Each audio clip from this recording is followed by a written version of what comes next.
Hello students. देखिए बेटा, अपन last class में डिस्कस कर रहे थे जठर ग्रंथियों के बारे में। किसके बारे में डिस्कस कर रहे थे? जठर ग्रंथियों के बारे में। तो आज की इस क्लास में हम डिस्कस करते हैं, जठर ग्रंथियों को आगे बढ़ाएंगे। देखिए बेटा, लास्ट क्लास में हमने पेप्टिक कोशिका तक हमने पढ़ लिया था और आज की इस क्लास में हम प्रारंभ करेंगे परिधीय कोशिका। तो हेडिंग कीजिए परिधीय कोशिका।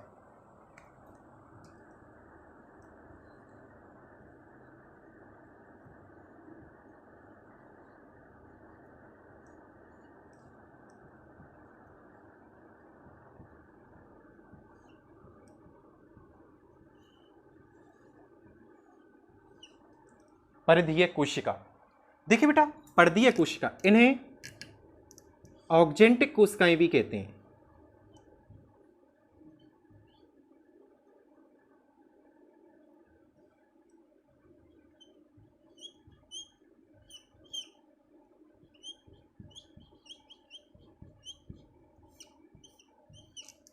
ठीक है बेटा, इन्हें ऑक्सेंटिक कोशिका भी या ऑक्जेंटिक कोशिका भी कहते हैं।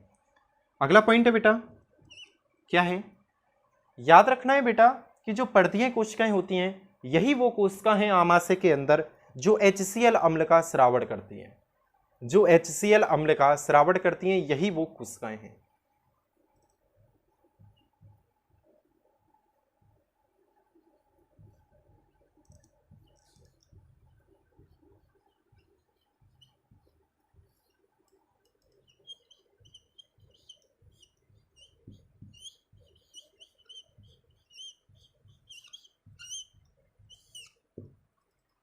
ओके स्टूडेंट्स, तो HCl अम्ल का स्रावण बेटा कौन सी कोशिकाएं करती हैं? आपको याद रखना है कौन सी कोशिकाएं करती हैं? परिधीय कोशिकाएं करती हैं। ठीक है बेटा, चलिए तीसरी जो कोशिकाएं हैं वो हैं म्यूकस ग्रंथि, या इन्हीं को बोलते हैं चषक कोशिकाएं।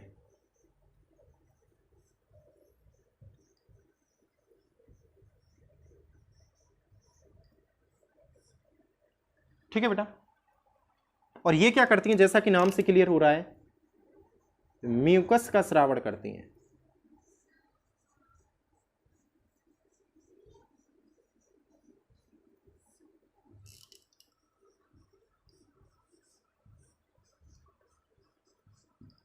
किसका श्रावण करती हैं बेटा? म्यूकस का श्रावण करती हैं। तो ये आपको याद रखना है। दोनों को बेटा आप नोट कर लो।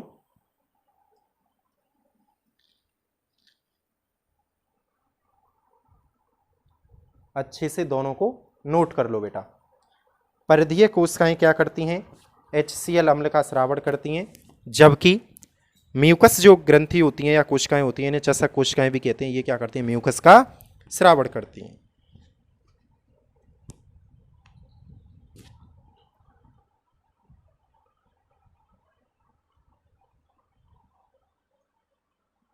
नोट कर लिया बेटा?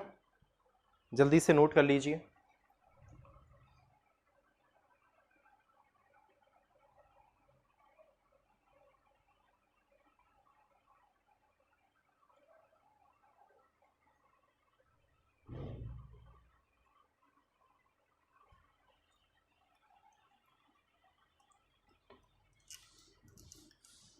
जठर ग्रंथियों के बारे में बेटा बात समाप्त हो गई है। क्वेश्चन लिखेंगे आप लोग, HCl अम्ल के कार्य बताइए।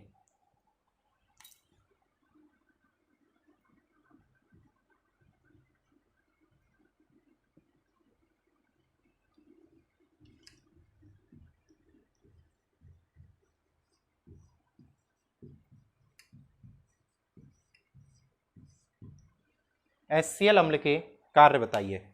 आंसर सुनिए।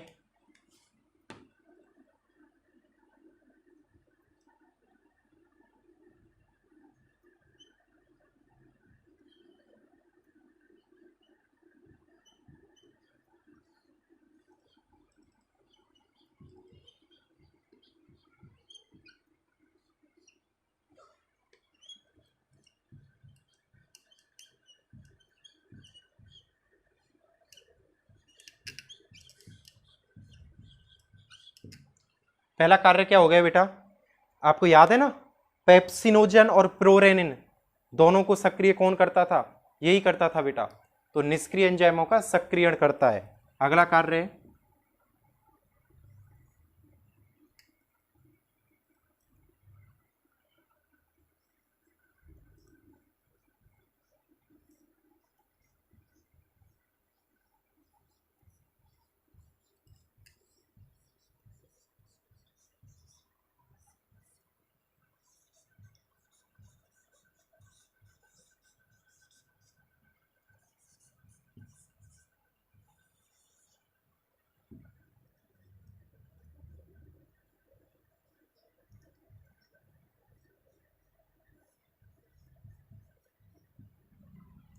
भोजन में उपस्थित हानिकारक बैक्टीरियाओं को नष्ट करता है। ठीक है बेटा, 2 हो गए। तीसरा कार्य देखिए,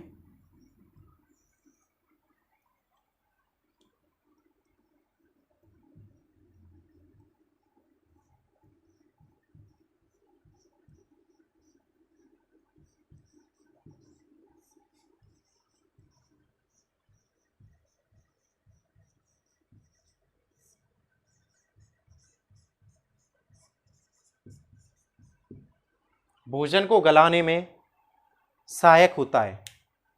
3 कार्य हो गए बेटा। और बनाएं तो बना सकते हो 4th भी, भोजन के पाचन में मदद करता है।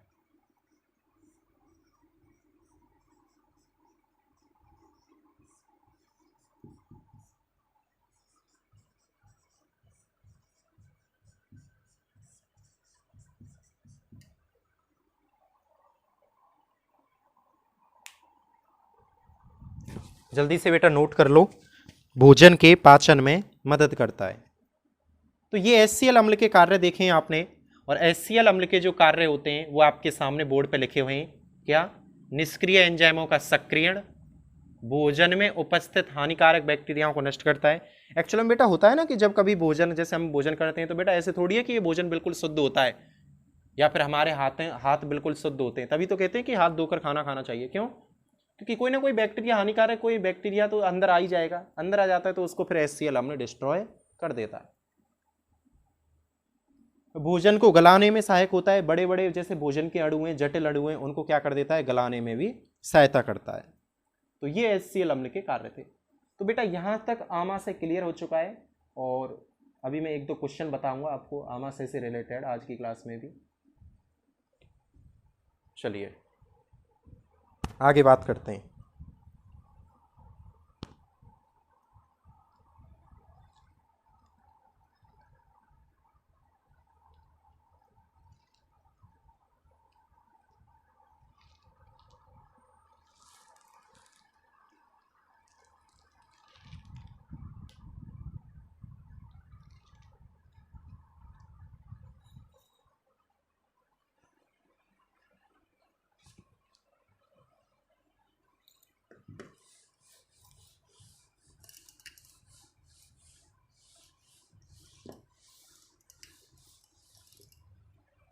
अगला क्वेश्चन लिखेंगे बेटा, अगला क्वेश्चन लिखेंगे,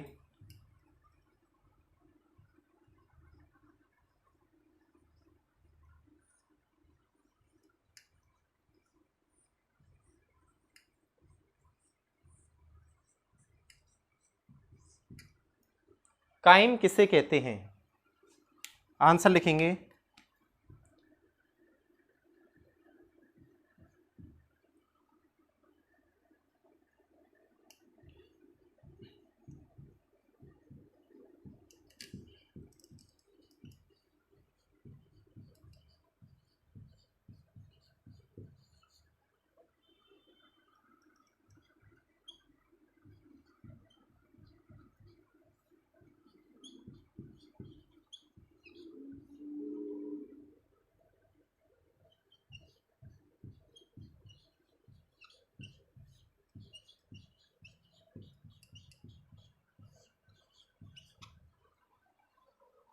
नोट कर लो बेटा, काइम किसे कहते हैं?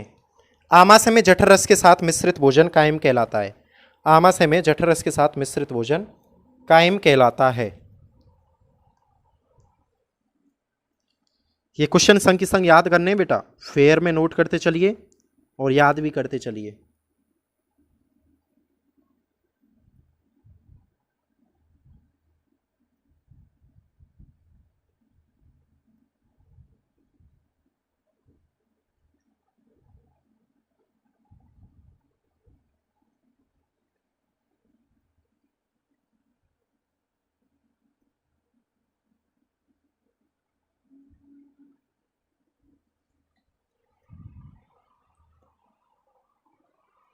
चलिए बेटा अगला क्वेश्चन लिखो।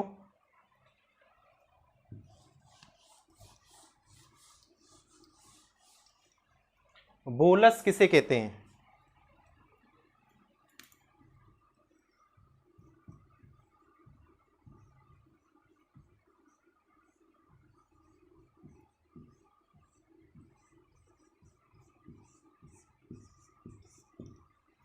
बोलस किसे कहते हैं? आंसर है बेटा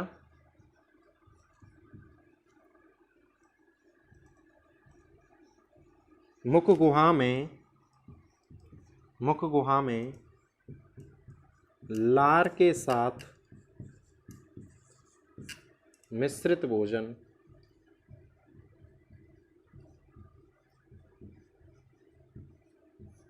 बोलस कहलाता है।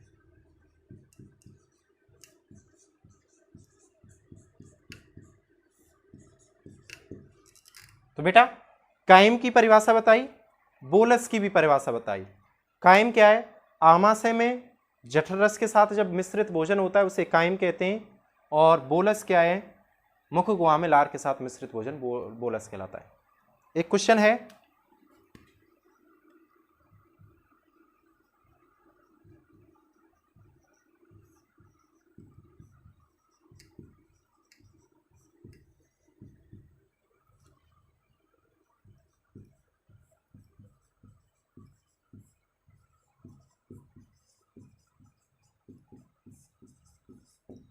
आमाशय में भोजन कितने समय तक ठहरता है? लगभग 4 से 5 घंटे। लगभग 4 से 5 घंटे। जल्दी से बेटा नोट कर लीजिए।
चलिए बेटा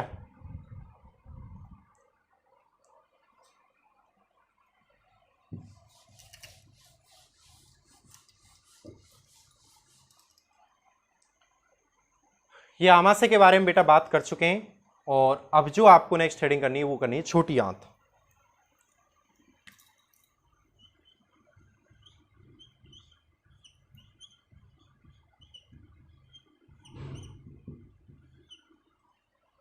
ठीक है बेटा, छोटी आंत हेडिंग करनी है। छोटी आंत में पॉइंट बना बना के लिखने हैं। लंबाई लगभग 6.25 मीटर, एक पॉइंट। दूसरा पॉइंट, इसके 3 भाग होते हैं।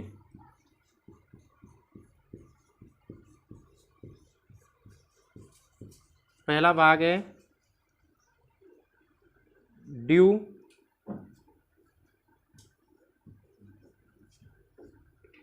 डेनम, दूसरा है जेजूनम,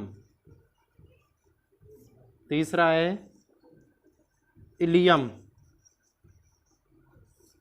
ठीक है बेटा, ड्यूडेनम, जेजूनम, इलियम। ओके स्टूडेंट्स, ये तीनों पार्ट किसके हैं बेटा? ये छोटी आंत के भाग हैं। कौन कौन से? ड्यूडेनम, जेजूनम और इलियम। कोई प्रॉब्लम? कोई प्रॉब्लम क्या यहाँ तक? लंबाई कितनी है? लगभग 6.25 मीटर। तीन भाग हैं। अब बेटा इसके बाद जो एक बहुत ही इंपॉर्टेंट पॉइंट है वो आपको नोट करना है। पहले इसे नोट करो, उसके बाद आपको मैं पॉइंट बताता हूँ। बहुत इंपॉर्टेंट पॉइंट है। अच्छा, एक पॉइंट और यहाँ क्या ऐड कर लोगे? आमाशय का पाइलोरिक भाग छोटी आंत के ड्यूडेनम भाग में आकर खुलता है। एक पॉइंट ये और लिख दो, आमाशय का पाइलोरिक भाग छोटी आंत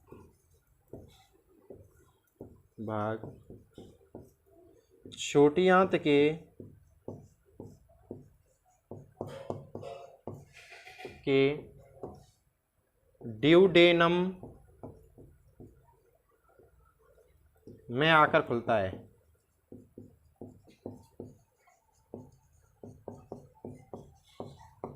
ठीक है भाई, एक पॉइंट ये नोट कर दो जल्दी से।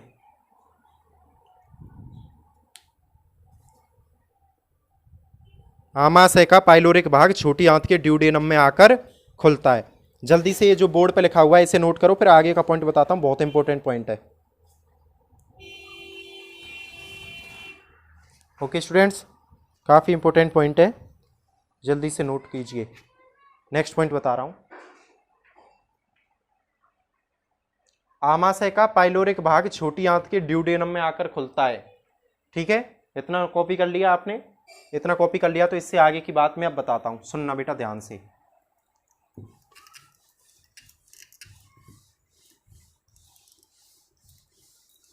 देखिए क्या है, पॉइंट को ध्यान से समझना और लिखना अच्छे से उसको।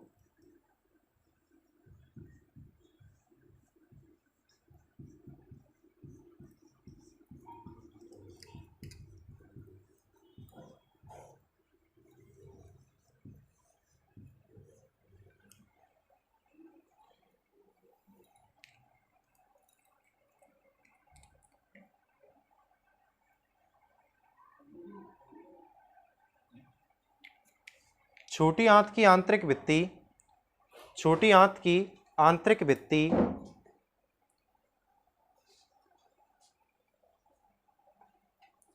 छोटी आंत की आंतरिक भित्ति जिसका नाम भी लिख रहा हूं, म्यूकोसा।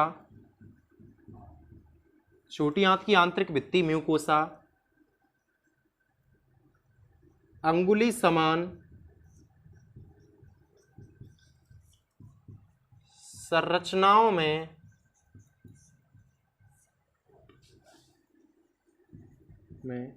परिवर्तित हो जाती है। छोटी आंत की आंतरिक भित्ति जिसका नाम क्या है? म्यूकोसा, अंगुली समान संरचनाओं में परिवर्तित हो जाती है, जिसे या जिन्हें अंगुली समान संरचनाओं में परिवर्तित हो जाती है, और इन अंगुली समान संरचनाओं को इन अंगुली समान संरचनाओं को इन अंगुली समान संरचनाओं को देखना बेटा क्या कहते हैं? अंगुली समान संरचनाओं को सूक्ष्मांकुर कहते हैं। सूक्ष्मांकुर कहते हैं, बहुत इंपॉर्टेंट है। और ये सूक्ष्मांकुर और ये पचित भोजन के अवशोषण में सहायक हैं। पचित भोजन के अवशोषण में